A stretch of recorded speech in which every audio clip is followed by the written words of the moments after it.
नमस्कार दोस्तों, हम ले चलते हैं पाइपलाइन फिल्म के इन सभी कलाकारों को दिखा रहे हैं बारी बारी से। इस तस्वीर के माध्यम से आप देख रहे हैं आखिर क्या हो गया। इन सभी ने अपने कार्यालय पे पहुंचकर पाइपलाइन के फिल्म के कलाकार अपने कार्यालय पहुंच गए। आखिर क्या हुआ होगा दोस्तों, ज़रा सोचिए।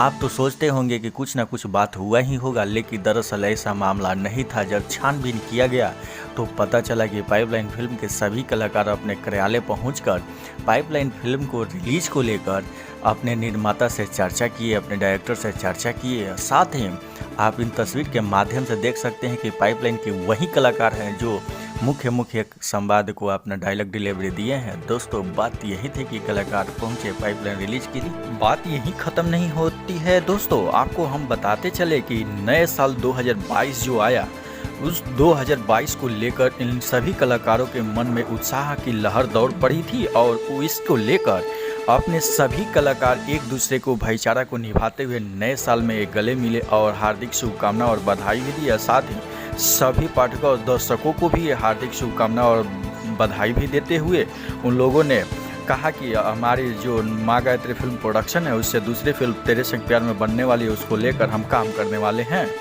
ओहो, बात यही थी नहीं दोस्तों।